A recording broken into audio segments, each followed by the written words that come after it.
The mirror. That lied long ago, in the kingdom of Virelia, where mountains rolled like waves and skies shimmered with northern lights, there stood a castle made of glass. It belonged to a queen named Ilaria, known across the land for her beauty, wisdom, and her enchanted mirror. The mirror of Ilaria was no ordinary-looking glass. It was said to be forged from moonlight and dragon bone, bound together by an ancient spell spoken only once every 1,000 years. The mirror could speak, reflect the truth, and see through lies. It was the queen's most trusted advisor, second only to her heart. For many years, Queen Ilaria ruled Virelia with fairness and grace. Her people flourished, and her court was filled with laughter and light. Yet even the most radiant stars are not immune to darkness. On the eve of Ilaria's 40th birthday, a strange merchant arrived at the castle gates. Cloaked in violet velvet, his eyes gleamed like melted silver. He carried with him a small black box, no larger than a loaf of bread.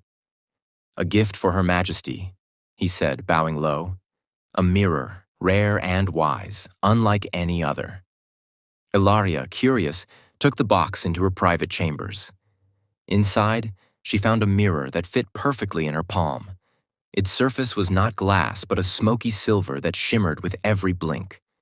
When she looked into it, her reflection smiled back, but subtly, differently.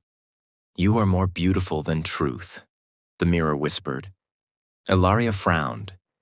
Her enchanted mirror had never flattered her. It told her she was aging gracefully, that her strength came from within. But this new mirror spoke softly, kindly, and each word was sweet as honey. Over time, Ilaria began to seek out the little mirror more often. She listened to its compliments, basked in its flattery, and ignored her old mirror's warnings. "That thing lies," the true mirror said. "It shows what you wish, not what is." "Perhaps what I wish is what should be," Ilaria replied, setting the honest mirror aside.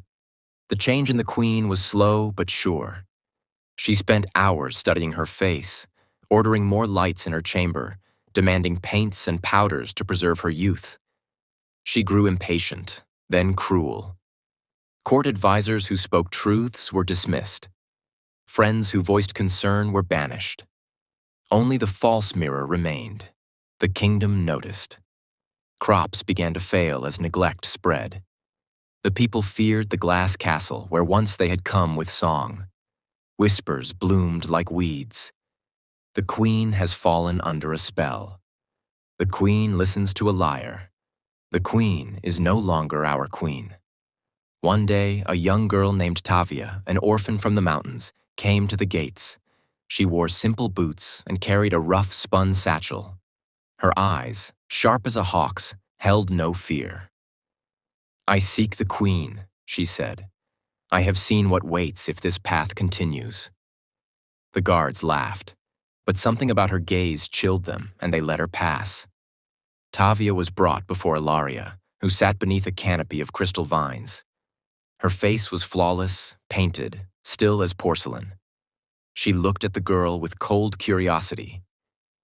"You bring prophecy?" the queen asked. "I bring truth," Tavia said, "and a mirror of my own." From her satchel, she drew a mirror made not of glass or silver, but polished obsidian. Its surface shimmered like water, and it did not speak. When Ilaria looked into it, she saw not her face, but the land. Her people, hungry and silent, her gardens wilted, her rivers choked with ash. The queen trembled. "Lies," said the silver mirror in her hand. "Illusions meant to poison you." But something in her heart cracked. "Why do you show me this?" Ilaria asked Tavia. "Because once my mother served in your kitchens. She spoke of a queen who danced with children and laughed in the rain. That queen is dying, and the kingdom with her." Ilaria turned to her original enchanted mirror, covered in a silk cloth, abandoned in the corner. She uncovered it, and for the first time in many moons asked, "What am I?"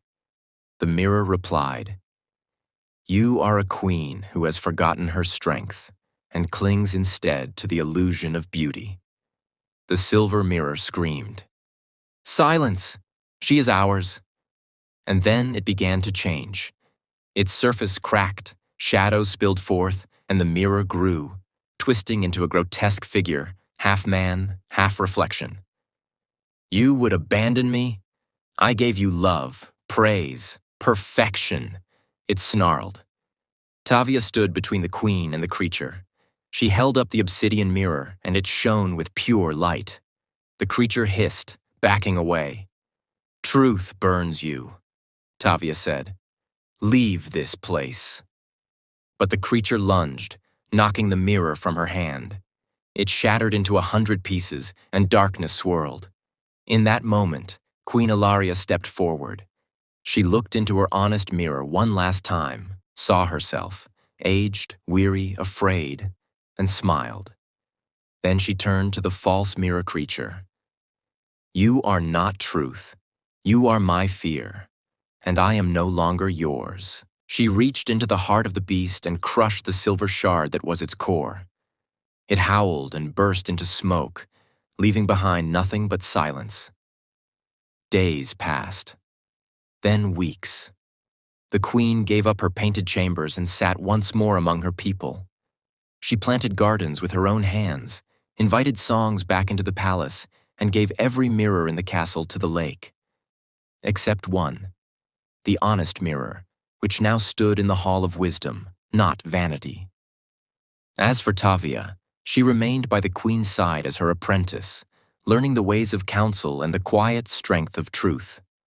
And so the kingdom healed, not with magic, but with honesty, and the people remembered not the queen who was beautiful, but the queen who had been brave enough to see herself clearly.